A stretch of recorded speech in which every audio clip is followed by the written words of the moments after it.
नमस्कार साथियों, आपके अपने चैनल क्रिएटिंग मैथमेटिशियंस में आपका स्वागत है। साथियों, मैं आज के लेक्चर में टीजीटी मैथ्स 2021 का विस्तृत हल लेकर आया हूं। पूरे क्वेश्चन पेपर का हल मैं कुछ पार्ट्स में कवर कर रहा हूं। आज इसका फोर्थ पार्ट इस वीडियो में होगा। इससे पहले के 3 पार्ट अगर आपने नहीं देखे हैं तो उन्हें अवश्य देखें, जिसका लिंक आपको डिस्क्रिप्शन बॉक्स में मिल जाएगा। तो आइए शुरू करते हैं फोर्थ पार्ट में क्वेश्चन नंबर 76 पर हम आते हैं। 76 क्वेश्चन देखिए, y equal to x to the power x दिया गया है और dy बाई dx निकालना है। बहुत सिंपल क्वेश्चन है ये। यहाँ पर हम log ले लेंगे। सबसे पहले log y equal to log x to the power x, तो x आगे आ जाएगा तो x log x हो जाएगा। अब यहाँ पर हम इसको डिफ्रेंशिएट कर देते हैं तो log y का 1/y into d y by d x, इधर प्रोडक्ट टूल लग जाएगा। x रखा रहने दिया, log x का 1/x प्लस log x रखा रहने देंगे और x का डिफरेंशिएशन 1 हो जाएगा। अब हमको d y by d x निकालना है तो देखिए ये y उधर ले जाएंगे और y की वैल्यू भी रख देंगे हम यहाँ पर।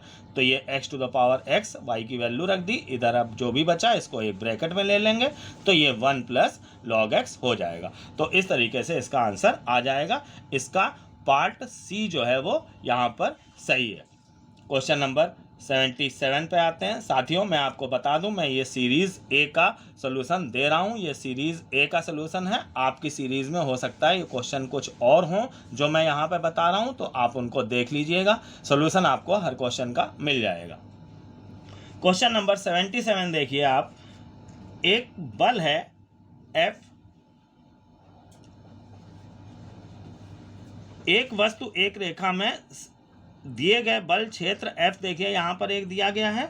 एक वस्तु एक रेखा में बिंदु एक दिया गया है 3, 2, -1। इससे बिंदु दूसरा एक दिया गया है 2, -1, 4। इस पर विस्थापित कर देता है। तो किया गया कार्य ज्ञात कीजिए। ये बिंदु मान लीजिए A है, ये बिंदु B है। तो ये बल F जो है वो A पर रखी हुई किसी वस्तु को B पर विस्थापित कर देता है। तो किया गया कार्य W इक्वल टू हम जानते हैं F डॉट D, ये यूज होगा। F देखिए हमको यहाँ पर दिया ही गया है। F जो है वो 4i minus 3j plus 2k ये दिया गया है। और D जो है वो यहाँ पर विस्थापन सदिश होता है, displacement vector. D equal to होगा AB और AB इक्वल टू हम लिखेंगे OB माइनस OA। इससे हम इसको निकालेंगे तो OB देखिए यहाँ पर B का स्थिर सदिश हम बना लेंगे। IJ के इसमें लगा देंगे, B पॉइंट जो भी है। तो ये 2i minus j plus 4k ये हमको OB मिल जाएगा। माइनस OA, इसका यहाँ पे पोजीशन वेक्टर हम ले लेंगे। IJ के लगा के 3i plus 2j minus k। तो अब हम यहाँ पर इस को सब्ट्रैक्ट करके AB की वैल्यू निकाल लेंगे। तो इस तरीके से AB हमारा आ जाएगा -i minus 3j plus 5k। तो D डिस्प्लेसमेंट वेक्टर आ गया, F हमको दिया गया है और D आ गया। अब हम W equal to F dot D ये फार्मूला यूज़ करेंगे, मतलब कि इनका डॉट प्रोडक्ट लेंगे। तो डॉट प्रोडक्ट यहाँ पे देखिए 4i minus 3j plus 2k और लेना है हमको -i minus 3j plus 5k। इसका डॉट प्रोडक्ट लेना है। तो डॉट प्रोडक्ट के लिए हम i, j और k कोफिशिएंट्स का मल्टीप्लाई करके ऐड करते हैं। तो 4 इंटू -1 -4 आएगा, -3 इंटू -3 ये प्लस का 9 आएगा और 2 इंटू 5 ये 10 आएगा। तो इस तरीके से ये 15 आ जाएगा। ऑप्शन ए इसका जो है वो सही है। क्वेश्चन नंबर 78 में आते हैं हम। 78 देखिए कहा गया है कि केंद्र 0, 0 तथा रेखा 2x plus 3y equal to 5 स्पर्शी वाले वृत्त का क्षेत्रफल हमको ज्ञात करना है। मतलब कि कोई एक वृत्त है जिसका कि केंद्र यहाँ पर दिया गया है 0, 0 और इसकी कोई स्पर्शी दी गई है रेखा 2x plus 3y equal to 5। अब हमें यहाँ पर इसका समीकरण निकालना है वृत्त का। तो केंद्र देखिए हमें इसका मालूम है, त्रिज्या अगर हम कहीं से पता कर लें तो इसका समीकरण निकल आएगा। तो त्रिज्या हम इसकी यहाँ पर देखिए कि इस केंद्र से इस रेखा पर स्पर्शी पे डाले गए लंब के बराबर होगी। ये त्रिज्या जो परपेंडिकुलर है P वही रेडियस हो जाएगी यहाँ पर। तो परपेंडिकुलर के लिए फार्मूला कुल मिला के जो है R equal to P, P के लिए फार्मूला हम यूज़ करेंगे यहाँ पर। देखिए ओरिजिन से यहाँ पर इस लाइन पर परपेंडिकुलर डाला जा रहा है तो C अपॉन अंडर रूट ए स्क्वायर प्लस बी स्क्वायर ये फार्मूला यूज़ हो जाएगा। तो इससे हमको रेडियस मिल जाएगी। C देखिए यहाँ पर क्या होगा, इसमें हम 5 को इधर ले आएंगे तो कांस्टेंट ये -5 अपॉन रूट ए स्क्वायर प्लस बी स्क्वायर, ए स्क्वायर 2 का स्क्वायर ये 4 हो जाएगा, बी वाई का कॉफिशिएंट होता है 3, इसका स्क्वायर 9 हो जाएगा। तो ये -5 अपॉन रूट 13 आएगा। माइनस हम हटा देंगे, यहाँ पर लेंथ हमको लेनी है तो फाइनली ये 5 अपॉन रूट 13 ये हमारी रेडियस आ जाएगी। अब इक्वेशन ऑफ सर्किल अगर हमें लिखनी है तो x square plus y square equal to, देखिए यहाँ पर इसका सेंटर जो है वो 0 0 है तो x square plus y square equal to r square ये फार्मूला होता है। इसका हम स्क्वायर कर देंगे तो 25 अपॉन 13 आ जाएगा। 13 का इधर मल्टीप्लाई कर लेते हैं, 13 x square plus 13 y square equal to 25, ये हमारा आंसर आ जाएगा। तो इसका ऑप्शन डी जो है वो यहाँ पर सही है। क्वेश्चन नंबर 79 पर आते हैं हम। 79 में देखिए आपको एक सीरीज़ दी गई है और हमें ये बताना है कि ये सीरीज़ जो है वो क्या है, AP है, GP है, HP है, ये हमको यहाँ पर चेक करना है। सीरीज़ देखिए क्या है, log x square upon y log x cube upon y square. अब हमें यहाँ पर वैसे तो लॉग वाली सीरीज़ मोस्टली जो होती हैं वो AP ही होती हैं, बट इसको चेक करने के लिए कि ये AP है कि नहीं तो हम यहाँ पे T2 माइनस T1 निकाल लेंगे और T3 माइनस T2 निकाल लेंगे। अगर ये इक्वल हैं तो ये AP हो जाएगी। T2 माइनस T1 जैसे जब हम निकालेंगे यहाँ पर log m minus log n, इसको log m बाई n लिख लेंगे तो इस तरीके से ये log x अपॉन वाई आएगा। ऐसे ही T3 minus T2 log x cube upon y square minus log x square y, फिर log m minus log n का फार्मूला लगा लेंगे log m बाई n, तो वो भी कैंसिल होके x upon log x upon y आ जाएगा। तो यहाँ पे आप देख रहे हैं T2 माइनस T1 और T3 माइनस T2 बराबर आएगा। तो इस तरीके से यहाँ पे अगर ये डिफरेंस बराबर आते हैं तो AP सीरीज़ होगी। तो यहाँ पर इसका आंसर AP आएगा। इसका B ऑप्शन जो है वो सही है। क्वेश्चन नंबर 80 पे आते हैं। देखिए यदि एक परीक्षा में A के अनुत्तीर्ण होने की प्रायिकता 0.20 है, देखिए इसको हम PA से शो कर लेते हैं, PA इक्वल टू 0.20 है, और B के अनुत्तीर्ण होने की PB से शो कर लेते हैं, ये प्रायिकता दी गई है 0.30। A अथवा B के अनुत्तीर्ण होने की प्रायिकता, मतलब A या B के अनुत्तीर्ण होने की प्रायिकता हमको निकालनी है। तो यहाँ पर हम निकालेंगे A या B, यानी कि PA यूनियन B हमको निकालना है। PA यूनियन B हम फार्मूला जानते हैं, PA plus PB minus PA intersection B होता है यहाँ पे। तो PA और PB तो हमको दिया गया है, बट PA इंटरसेक्शन B हमको नहीं मालूम है। तो PA इंटरसेक्शन B, इसके लिए हम फार्मूला यूज़ करेंगे PA intersection B equal to PA into PB। क्यों यहाँ पर हम इसको यूज़ कर रहे हैं? क्योंकि देखिए यहाँ पर A और B जो हैं वो इंडिपेंडेंट इवेंट हैं, स्वतंत्र घटनाएं हैं। अगर A और B स्वतंत्र घटना है तो PA intersection B equal to PA into PB होता है। स्वतंत्र घटना ये इसलिए है क्योंकि A भी अनुत्तीर्ण हो सकता है, B भी अनुत्तीर्ण हो सकता है। A का B के अनुत्तीर्ण होने पर कोई फर्क नहीं पड़ेगा, या B के अनुत्तीर्ण होने का A के अनुत्तीर्ण होने पर कोई फर्क नहीं पड़ेगा। तो ये स्वतंत्र घटना है। तो हम यहाँ पर अब इस फार्मूले से PA यूनियन B निकाल सकते हैं। PA union B equal to PA देखिए रख देंगे 0.20, PB रख देंगे 0.30 minus PA intersection B PA into PB कर देंगे। तो ये देखिए 0.20 मतलब 0.2 लिख लेते हैं इसको, और 0.3, तो ये हमारा आ जाएगा 0.50 माइनस ये 0.06। तो इस तरीके से ये 0.44 इसका आंसर आ जाएगा। 0.44 मीन्स कि इसका ऑप्शन जो है वो C यहाँ पर सही है। अब क्वेश्चन नंबर 81 पे आते हैं। 81 देखिए क्वेश्चन है यहाँ पर, 300 लोगों के एक समूह में 150 लोग हिंदी और 250 लोग अंग्रेजी बोल सकते हैं। इसको देखिए हम यहाँ पर वेन डायग्राम से सॉल्व करेंगे। हिंदी और इंग्लिश ये दो हम यहाँ पर सेट ले लेते हैं, एक हिंदी का हो गया, एक इंग्लिश का हो गया। अब यहाँ पर कहा गया है कि हिंदी जो है वो 150 लोग बोल सकते हैं, यानी कि इस सेट में 150 लोग आएंगे और इस सेट में इंग्लिश बोलने वाले 200 लोग आएंगे। और पूछा गया है कि कितने लोग हिंदी और इंग्लिश दोनों बोल सकते हैं, तो बीच में हिंदी और इंग्लिश दोनों बोलने वाले आएंगे, यही हमको निकालना है। तो हम ये मान लेते हैं कि x लोग जो हैं वो दोनों भाषाएं बोलते हैं। तो अब देखिए यहाँ पर 150 लोग हिंदी बोलते हैं, तो यहाँ पे आ जाएगा 150 माइनस x, इतना बचेगा। x लोग ये इसमें शामिल हो गए, इधर ये आएगा 200 माइनस x। अब इन सब का सम 150 माइनस x प्लस x और प्लस 200 माइनस x, टोटल लोग जो यहाँ पर दिए गए हैं वो 300 पर्सन्स हैं, तो 300 हम ले लेंगे। x देखिए यहाँ हमारा एक कैंसिल हो जाएगा, ये 350 माइनस x इक्वल टू 300 आ जाएगा, इससे x की वैल्यू 50 आ जाएगी। तो कुल मिला के दोनों भाषाएं बोलने वाले लोग 50 लोग होंगे। यहाँ पर ऑप्शन बी जो है वो हमारा सही है। 82 क्वेश्चन में आते हैं। देखिए यहाँ पर एक ट्रायंगल है, इसमें b इक्वल टू 5 सेंटीमीटर दिया गया है, a इक्वल टू 2 सेंटीमीटर और साइन a इक्वल टू 3/7 दिया गया है। और पूछा गया है कि कितने त्रिभुज संभव होंगे यहाँ पर। तो इसमें हम साइन रूल यहाँ पर यूज़ करेंगे। साइन रूल हम जानते हैं a upon b equal to sine a upon sine b।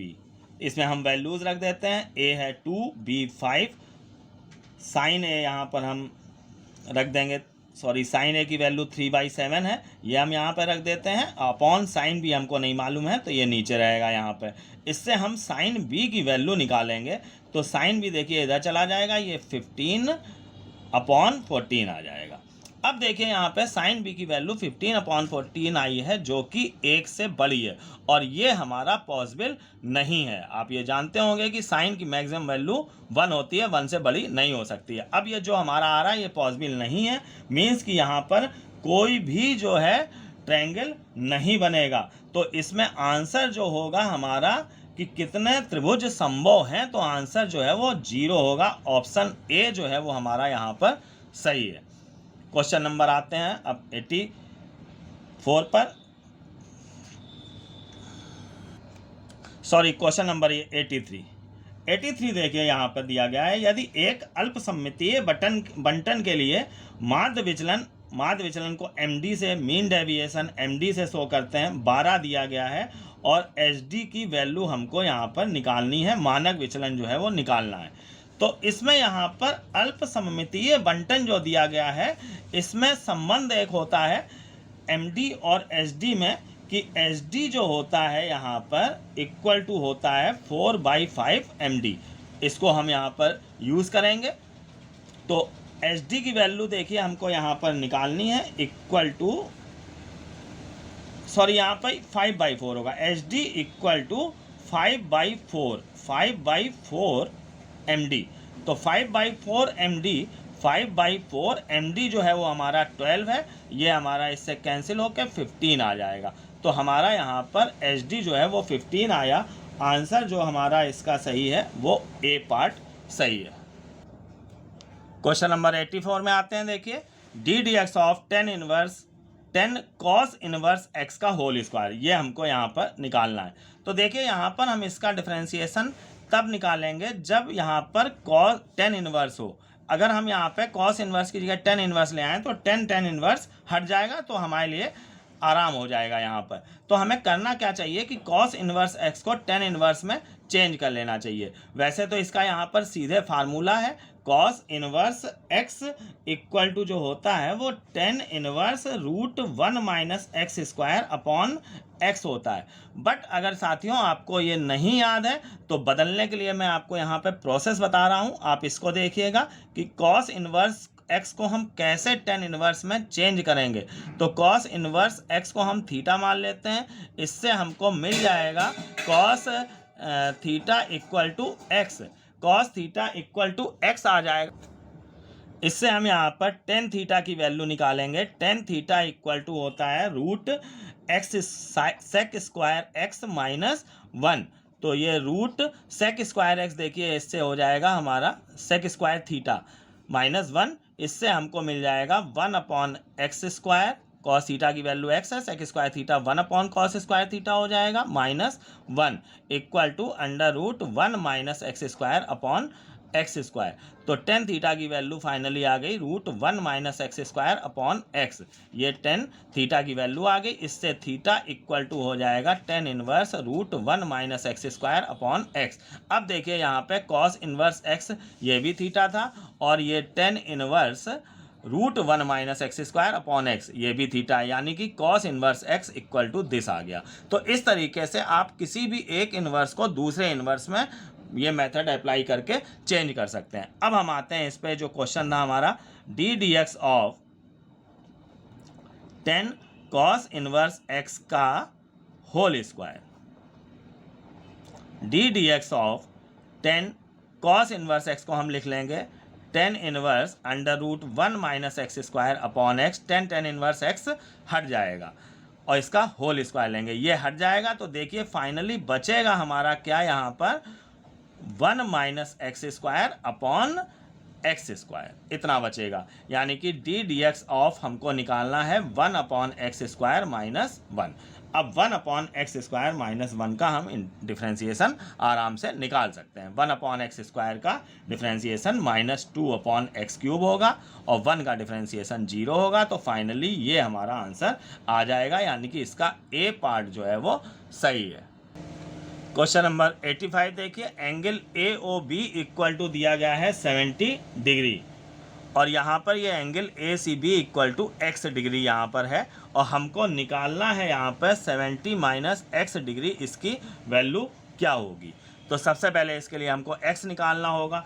इसके लिए हम करेंगे क्या, यहाँ पर देखिए एक एंगल हम अपनी तरफ से ले लेते हैं, ए बी हम यहाँ पर एक कॉर्ड जीवा ले लेते हैं।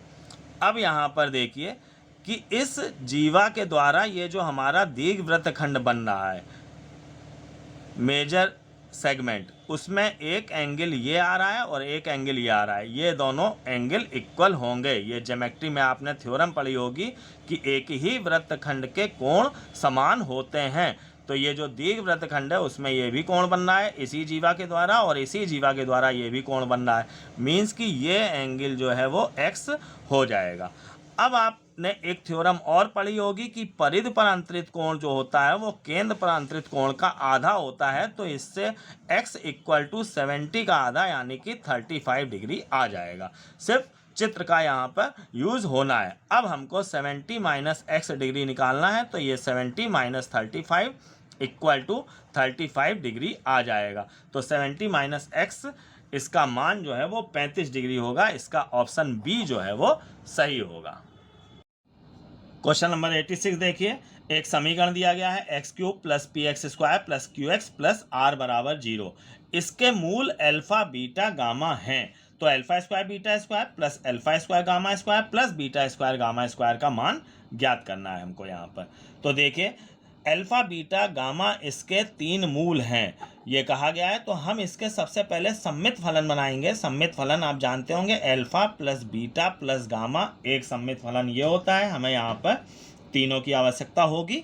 एक होता है सम्मित फलन alpha beta plus beta gamma plus gamma alpha, और तीसरा होता है यहाँ पे alpha into beta into gamma. अब इनकी वैल्यूज़ क्या होती है, देखिए minus plus minus alternate sign लिए जाते हैं, और दिस बाई दिस कॉफिशिएंट्स में p बाई यहाँ पे कुछ नहीं है तो 1 होगा, तो p बाई 1 p हो जाएगा। फिर this by this q by 1 यहाँ पे q आ जाएगा, और this by this r by 1 यहाँ पर r आ जाएगा। तो सबसे पहले हमने यहाँ पे तीनों जो सम्मित फलन है इनके मान निकाल लिए। अब देखिए हमको alpha beta plus beta gamma plus gamma alpha, इसका हमें स्क्वायर करना पड़ेगा, तब जाके हमको ये टर्म्स मिलेंगे जिनकी वैल्यू निकालनी है। तो देखिए ये a प्लस बी प्लस सी का स्क्वायर, इसका हम फार्मूला यूज़ करेंगे। तो a स्क्वायर हो जाएगा alpha square beta square plus beta square gamma square plus gamma square alpha square. तो पहले ये हो गया a square plus b square plus c square, फिर plus 2ab 2bc 2ca 2ab मतलब इनका मल्टीप्लाई, तो 2 अल्फा बीटा स्क्वायर गामा हो जाएगा, प्लस 2 इनका मल्टीप्लाई, तो 2 अल्फा बीटा गामा स्क्वायर हो जाएगा प्लस फिर इनका मल्टीप्लाई, तो 2 देखिए क्या हो जाएगा, इनका multiply 2 alpha square beta gamma, तो ये a square plus b square plus c square plus 2ab plus 2bc plus 2c है। ये हमने फार्मूला यूज़ कर लिया। अब हमें इतने की वैल्यू निकालनी है। देखिए बाकी हमें इसकी वैल्यू यहाँ पर दी गई है, मालूम है। अब इसमें भी हमको यहाँ पे अल्फा बीटा गामा कॉमन लेना होगा। तो देखिए ये alpha square beta square gamma square plus gamma square alpha square, इतना तो हम लिखा रहने देते हैं। इसकी वैल्यू हमको निकालनी है। इधर हम 2 अल्फा बीटा गामा कॉमन ले लेंगे, तो अंदर यहाँ पर देखिएगा alpha plus beta plus gamma बचेगा, और इधर ये जो भी है यही हम लिखा रहने देते हैं। अब हम इनकी वैल्यूज़ रखते हैं यहाँ पर, तो alpha beta gamma gamma alpha, इसकी वैल्यू देखिए q है, तो q का स्क्वायर ये q स्क्वायर हो जाएगा। ये हमको यहाँ पर निकालना है। या आप सपोज कर लिए कि यहाँ पर ये लिखा है प्लस 2 अल्फा बीटा गामा, तो यहाँ पे 2 अल्फा बीटा गामा की वैल्यू देखिए -r है, और यहाँ पे alpha plus beta plus gamma की वैल्यू -p है। तो ये जो हमको क्वांटिटी निकालनी है फाइनली, इसकी वैल्यू देखिए क्या हो जाएगी, q स्क्वायर और ये 2rp इधर चला आएगा, मतलब 2pr इक्वल टू ये जो भी क्वांटिटी है ये आ जाएगी हमारी।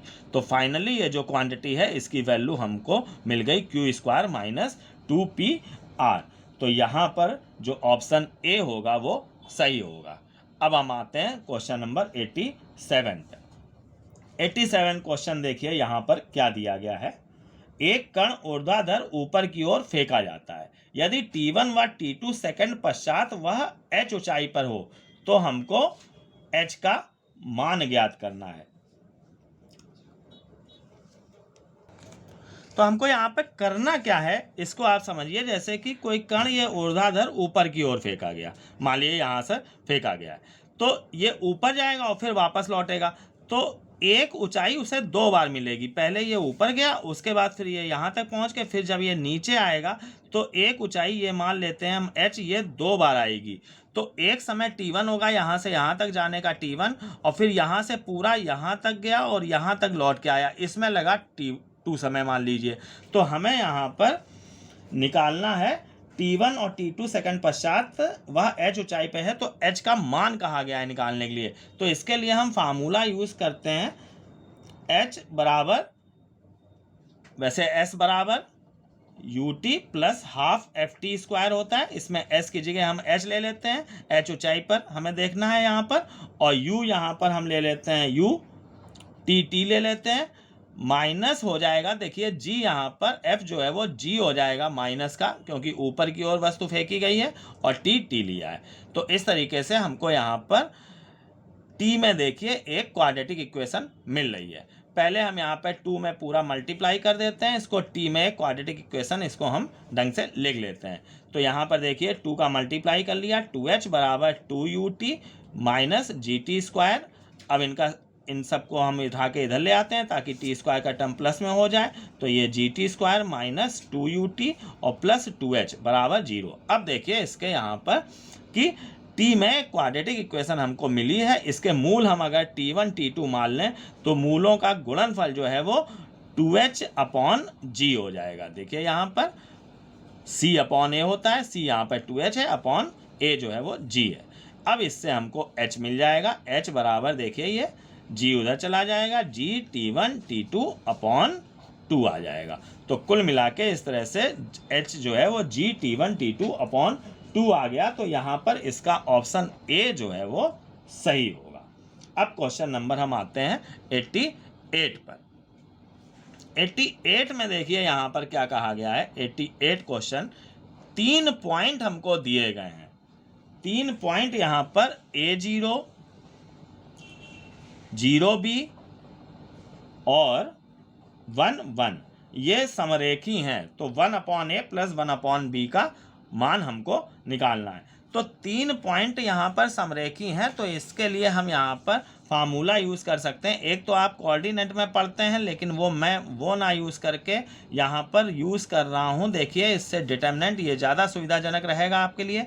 एक डिटर्मिनेंट बनाते हैं, पहला कॉलम 1 1 1 और दूसरा कॉलम सब बिंदुओं के हम भुज ले लेंगे, मतलब कि A 0 1, और तीसरा कॉलम जो है वो सबकी कोटियाँ ले लेंगे, मतलब कि 0 B और 1। तो इस तरीके से यहाँ पर इस डिटर्मिनेंट की वैल्यू 0 हो जाएगी। क्यों? क्योंकि यहाँ पर तीनों बिंदु जो हैं वो समरेखी हैं। तो त्रिभुज के लिए आपको अगर वो फार्मूला नहीं याद है तो आप इस तरह से एक डिटर्मिनेंट बना लीजिए और इसकी वैल्यू 0 रख लीजिए। यहाँ पर अब जब हम इसको सॉल्व करेंगे तो a plus b minus a b equal to 0 आएगा। ये आप बहुत आराम से कर सकते हैं, इसमें कोई दिक्कत आपको नहीं होनी है। इससे a प्लस बी बराबर ए बी मिल जाएगा। ए बी से हम यहाँ पूरे में डिवाइड कर देंगे तो 1/b plus 1/a equal to 1 आ जाएगा।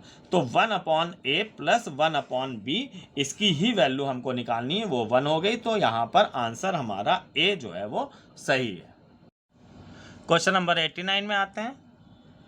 3 यहाँ पर समीकरण दिए गए हैं। देखिए समीकरण निकाय का एक अद्वितीय हल है, इसका यूनिक सॉल्यूशन है, ऐसा कहा गया है। तो यहाँ पर इनके एक्स वाई जेड के कॉफिशिएंट से जो बनी डिटर्मिनेंट होगी उसकी वैल्यू जो है वो नॉन ज़ीरो होगी। ये यहाँ पर कंडीशन है यूनिक सॉल्यूशन होने की, अद्वितीय हल होने की, कि इनके कॉफिशिएंट से बनी जो भी डिटर्मिनेंट होगी वो नॉन ज़ीरो होगी। तो अब हम यहाँ पर इनके कॉफिशिएंट से एक डिटर्मिनेंट बनाते हैं। देखिए एक्स वाई जेड के कॉफिशिएंट से तो 1 0 1, दूसरी बनेगी हमारी a 1 0 और तीसरी से बनेगी यहाँ पर 3 1 b is not equal to 0। ये हमको लेके चलना है। अब इस डिटर्मिनेंट की वैल्यू आप निकाल लेंगे आराम से, इसमें आपको कोई भी दिक्कत नहीं होगी। तो इस डिटर्मिनेंट की वैल्यू आएगी a plus b minus 3 is not equal to 0। ये हम लिख लेंगे। तो a plus b is not equal to 3। हमको देखिए यहाँ पर ये कंडीशन मिली, हमको a और b की वैल्यू निकालनी है।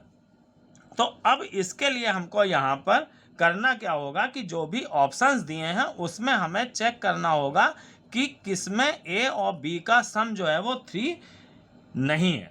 तो यहाँ पर देखिए आपको पहला जो ऑप्शन है 1,2, तो यहाँ पर 1 + 2 = 3 होगा, तो ये नहीं होगा। दूसरा 2,1 ये भी नहीं होगा। तीसरा 1,1 यहाँ पर भी सम जो है वो यहाँ पर 1,1 इसमें यहाँ पर जब हम लेंगे 1,1 जब हम लेंगे a और b की वैल्यू तो यहाँ पर सम जो है वो 3 नहीं है। मीन्स कि 1,1 ये a, b की वैल्यू होगी। ये आप समझ पा रहे होंगे कि हमको जो भी delta is not equal to 0 लेके चल रहे हैं उससे a और b की वैल्यू तो नहीं मिल रही है, लेकिन एक कंडीशन मिल रही है कि a plus b is not equal to 3।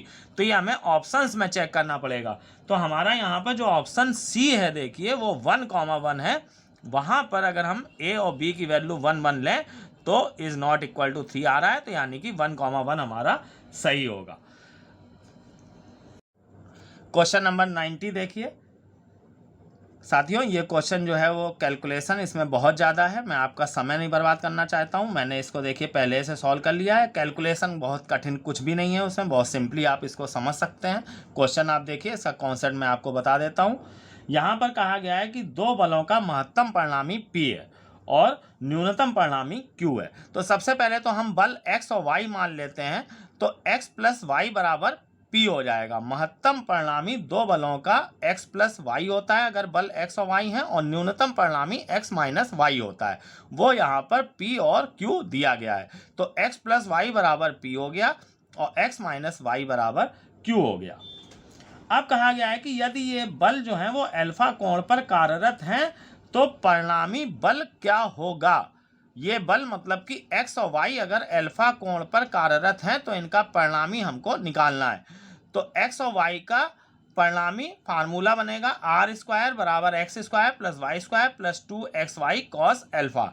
अब हमको x और y की वैल्यू इन्हीं से निकालनी है। ये दो इक्वेशन हम मान लेते हैं, इनको हम एक बार ऐड करेंगे एक बार सब्ट्रैक्ट करेंगे, तो x और y की वैल्यू आ जाएगी p + q/2 और y की p minus Q by two. वो अब हम यहाँ पर x और y की वैल्यू रख के इसको सॉल्व कर देंगे। आप ये देख लीजिएगा, सिंपल कैलकुलेशन है, बस थोड़ा सा लेंदी है। तो इस तरह से पूरा सॉल्व करके r की वैल्यू आ जाएगी इतनी ये। तो यहाँ पर ये हमारा ऑप्शन सी जो है वो सही होगा। अब हम आते हैं क्वेश्चन नंबर 91 पर। 91 क्वेश्चन आप देखिए, यहाँ पर एक इक्वेशन दी गई है x square upon 1 minus r minus y square upon 1 plus r equal to 1, और एक कंडीशन और दी गई है कि मॉड आर जो है वो लेस देन 1 है। मॉड आर लेस देन 1 का मतलब आप समझते होंगे कि आर की वैल्यू जो है वो -1 और +1 के बीच में है, इसका मतलब ये होता है।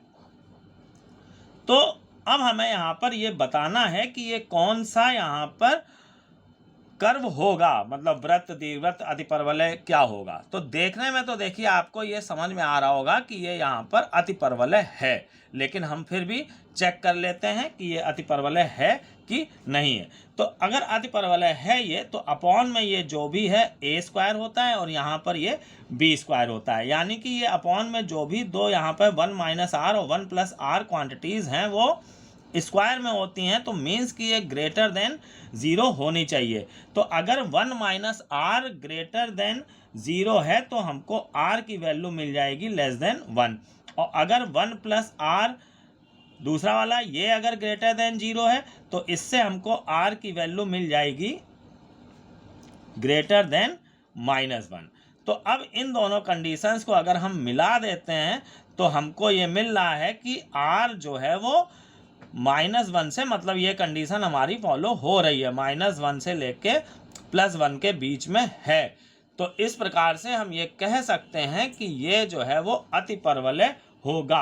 अतिपरवलय का मतलब यहाँ पर हमारा ऑप्शन जो सही है वो बी है, यहाँ पे आंसर अतिपरवलय आएगा। क्वेश्चन नंबर 92 पे आते हैं। F x equal to mod x upon x, x is not equal to 0, और इसकी वैल्यू 0 होगी जब एक्स इक्वल टू 0 है। इस प्रकार से एफ एक्स परिभाषित है। तो यहाँ पर एक्स इज इक्वल टू 0 पर यह फंक्शन कॉन्टिन्यूअस है कि डिसकॉन्टिन्यूअस है, और अगर डिसकॉन्टिन्यूअस है तो किस काइंड का है, फर्स्ट काइंड का है कि सेकंड काइंड का है, ये हमको पता करना है। तो ये सब बातें अगर हमें पता करनी है तो हम इसके लिए राइट हैंड लिमिट और लेफ्ट हैंड लिमिट सबसे पहले निकालेंगे।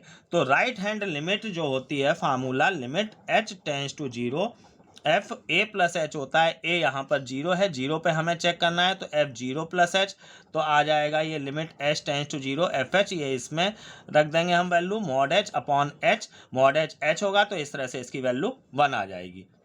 लेफ्ट हैंड लिमिट निकालेंगे, limit h tends to 0 f a minus h, तो ये 0 माइनस एच हो जाएगा। Limit h tends to 0 f minus h है, तो अब इसकी वैल्यू भी यहाँ पर हम इसी में रखेंगे, तो mod minus H upon minus H आएगा, मॉड माइनस एच प्लस का एच हो जाएगा, एच एच कैंसिल होकर -1 आ जाएगा। तो यहाँ पर right hand limit is not equal to left hand limit आई है।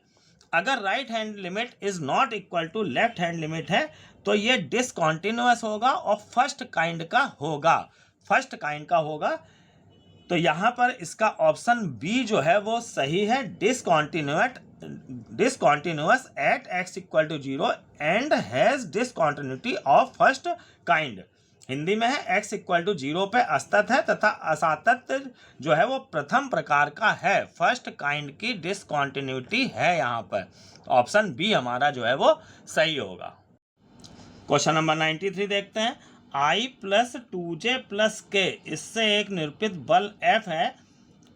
I plus 2j plus k एक बल है जो कि इस बिंदु, मान लेते हैं हम बिंदु A है, इससे होकर जाता है, ये 2 3 1 इस बिंदु से होकर जाता है, और एक बिंदु दिया गया है यहाँ पर 1 2 -1, इसको हम B मान लेते हैं। इसके परितः इसका आघूर्ण हमको निकालना है। तो इसके लिए फार्मूला होता है torque equal to F cross AB। A वो बिंदु है जिससे बल की क्रिया रेखा जा रही है, और बी वह बिंदु है जिसके परितः आघूर्ण निकालना है। तो अब हमको एफ तो देखिए दिया ही गया है, बस ए बी हम निकाल लेंगे यहाँ पर। तो ए बी इक्वल टू आ जाएगा हमारा ओ बी माइनस ओ ए से। ओ बी बी का पोजीशन वेक्टर होगा, इसमें हम आई जे के लगा लेंगे। ओ ए का पोजीशन वेक्टर होगा, इसमें हम आई जे के लगा लेंगे और सबट्रैक्ट कर देंगे। तो इस तरीके से देखिए ए बी हमारा आ जाएगा माइनस आई माइनस जे माइनस 2k। तो अब हमारे पास देखिए एफ भी हो गया और ये हमारा ए बी हो गया। अब इसके लिए हम टॉर्क के लिए यहाँ पर एफ क्रॉस ए बी ये फार्मूला है, इसके लिए एक डिटर्मिनेंट बनाते हैं। पहली रो जो है वो आई जे के की होगी, दूसरी रो जो है एफ फोर्स जो है उसके आई जे के कॉफिशिएंट्स की लेंगे तो 1 to 1, और तीसरी रो जो है वो ए बी के कॉफिशिएंट्स की लेंगे तो ये हमको मिलेगी -1 -1 और -2। बस अब हम इस डिटर्मिनेंट की वैल्यू निकाल लेंगे, हमारा आंसर आ जाएगा। तो ये आप निकाल सकते हैं, मैं इसको डायरेक्ट लिख देता हूँ। मैं पहले भी कह चुका हूँ, आपका समय ऐसी चीज़ों में मैं नहीं बर्बाद करना चाहता हूँ जो बहुत ही सिंपल हैं। तो इस तरीके से टॉर्क ये हमारा बल आघूर्ण आ जाएगा। ऑप्शन सी जो है वो हमारा यहाँ पर सही है। नेक्स्ट क्वेश्चन में आते हैं स्टूडेंट, क्वेश्चन नंबर 95। आप देखिए x + 1/x = 2 cos π/5 दिया गया है और हमको x की पावर 5 प्लस 1/x की पावर 5 इसकी वैल्यू निकालनी है। तो यहाँ पर देखिए हमें साथियों क्या करना है, इसके लिए एक बस रिजल्ट यूज होगा यहाँ पर। इसका सोल्यूशन आप देखिए, x + 1/x = 2 cos θ। If x + 1/x = 2 cos θ है, देन यहाँ पर रिजल्ट है x⁴n + 1/x⁴n = 2 cos n θ। बस इसी रिजल्ट को हम यहाँ पर यूज कर लेंगे। थीटा देखिए यहाँ पर जो हमको गिवन है x + 1/x, यहाँ पर थीटा जो है वो π/5 है। आप समझ पा रहे होंगे, इसको और इसको आप मिलाइए, देखिए थीटा जो है वो π/5 है। अब हमको x⁵ प्लस 1/x⁵ की वैल्यू चाहिए, तो n की जगह यहाँ पे 5 आ गया है। देखिए अब इस रिजल्ट को हम यूज करेंगे तो 2 cos n 5 हो गया और थीटा यहाँ पर देखिए π/5 है। तो यहाँ पर ये 5 कैंसिल होकर 2 cos π बचेगा और cos π की वैल्यू -1 होती है। तो इस तरीके से ये -2 आ जाएगा। तो फाइनली इसका आंसर जो है वो -2 होगा। इसका ऑप्शन ए जो है वो हमारा सही होगा। नेक्स्ट क्वेश्चन में आते हैं स्टूडेंट्स, क्वेश्चन नंबर 96 क्वेश्चन देखिए, आप पढ़िए। यहाँ पर कहा गया है ए बी और सी एक काम को ₹500 पर लेते हैं। एक काम उन्होंने 500 रुपए पे लिया। ए और बी एक साथ 2/5 काम करते हैं और शेष काम सी अकेला करता है। तो देखिए यहाँ पे ए और बी जो मिल के काम करते हैं वो 2/5 करते हैं, यानी कि सी जो काम करेगा वो 1 - 2/5 यानी कि 3/5 काम जो है वो अकेला सी करेगा, जबकि ए और बी मिलके 2/5 काम करते हैं। अब कहा गया है कि सी को कितना धन मिलना चाहिए। तो धन जो है वो जितना जो काम करते हैं उसी अनुपात में मिलेगा। तो सी को मिला धन जो हो जाएगा यहाँ पर हमारा कुल धन, देखिए यहाँ पर जो मिलना है 500 रुपये मिलना है, उसका 3/5 जो है हम ले लेंगे, क्योंकि वो कार्य का जो भी कुल कार्य है उसका 3/5 भाग करता है। तो कुल धन का भी 3/5 उसको भाग मिलना चाहिए। तो इस तरीके से यहाँ पर इसका आंसर जो है वो 300 रुपीज़ आ जाएगा, यानी कि इसका ऑप्शन ए जो है वो सही है। क्वेश्चन नंबर 97 पर आते हैं। 97 क्वेश्चन आप पढ़िए, देखिए क्या कहा गया है यहाँ पर। एक पिंड 40 मीटर पर सेकंड के वेग से 36 से 60 डिग्री के कोण पर प्रक्षेपित किया जाता है। क्षैतिज एक रेखा ले लेते हैं, इससे 60 डिग्री के कोण पर ये एक पिंड प्रक्षेपित किया जाता है। तो इस तरह से वो प्रोजेक्टाइल पथ अपनाएगा, प्रोजेक्टाइल मोशन होगी यहाँ पर। और कहा गया है कि पिंड का वेग जब वह महत्तम ऊंचाई पर है तब क्या होगा। महत्तम ऊंचाई ये है, इस पर पिंड का वेग क्या होगा ये हमको निकालना है। यहाँ पर वेग हम v मान लेते हैं। तो देखिए महत्तम ऊंचाई पर जो वेग होता है वो क्षैतिज होता है, ये आपको मालूम होना चाहिए। तो महत्तम ऊंचाई पर वेग क्षैतिज होगा। और पूरे प्रक्षेप गति के दौरान हर जगह क्षैतिज वेग समान होता है और ऊर्ध्वाधर वेग हर जगह अलग अलग होते हैं। तो जब वस्तु फेंकी गई है तब का क्षैतिज वेग अगर हम देखते हैं तो यहाँ पर ये देखिए 40 मीटर पर सेकंड की स्पीड से इसको फेंका गया है। तो यहाँ पर इसको अगर हम u एज्यूम कर लें तो ये हमारा जो कंपोनेंट है यहाँ पे हॉरिजॉन्टल क्षैतिज, ये u cos 60 यानी कि ये हो जाएगा 40 cos 60 डिग्री और 40 cos 60 यानी cos 60 की वैल्यू 1/2 रख देंगे तो 20 आ जाएगा। यानी कि जब कण फेंका गया था तब उसका क्षैतिज वेग जो है वो 20 मीटर पर सेकंड था। क्षैतिज वेग, ये फेंके जाने का वेग 40 था और यहाँ पर भी क्षैतिज वेग ही है महत्तम ऊंचाई पे। अब ये वेग और ये वेग समान होगा क्योंकि हर जगह क्षैतिज वेग समान होता है। तो फाइनली यही हमारा v हो जाएगा, इसको हम v के बराबर ले लेंगे। तो आंसर यहाँ पे हो जाएगा 20 मीटर पर सेकंड। इसका ऑप्शन बी जो है वो सही होगा। क्वेश्चन नंबर 98 पर आते हैं।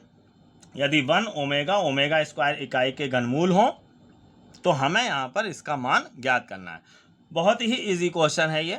देखिए 1 प्लस ओमेगा स्क्वायर ये माइनस ओमेगा हो जाएगा और ये हमारा जो है ओमेगा की power 4 omega cube into omega लिखेंगे तो ओमेगा क्यूब 1 होता है। तो ये 1 प्लस ओमेगा और 1 प्लस ओमेगा जो है वो माइनस ओमेगा स्क्वायर हो जाएगा। अब ऐसे ही यहाँ पे ये ओमेगा की पावर 6 इंटू ओमेगा स्क्वायर लिखेंगे, ओमेगा की पावर 6 1 हो जाएगा तो 1 प्लस ओमेगा स्क्वायर बचेगा और ये माइनस ओमेगा के बराबर होता है। ऐसे ही यहाँ पर ये 1 प्लस ओमेगा हो जाएगा, ओमेगा की पावर 15 इंटू ओमेगा, ओमेगा की पावर 15 जो है वो 1 होगा। ओमेगा की पावर अगर 3 की मल्टीपल है, 3 की गुणज है तो वैल्यू 1 होती है। अब यहाँ पर देखिए 1 प्लस ओमेगा जो है माइनस ओमेगा स्क्वायर हो जाएगा, इतने की वैल्यू यहाँ पर ये समझिए माइनस ओमेगा स्क्वायर हो जाएगी। अब ये minus omega into minus omega square ये ओमेगा क्यूब हो जाएगा। Same minus omega into minus omega square ये भी ओमेगा क्यूब हो जाएगा। ओमेगा क्यूब की वैल्यू 1 इंटू 1 इक्वल टू 1, यहाँ पर आंसर 1 आएगा। तो ऑप्शन जो है हमारा सी जो है वो सही होगा। अब क्वेश्चन नंबर 99 पर आते हैं हम।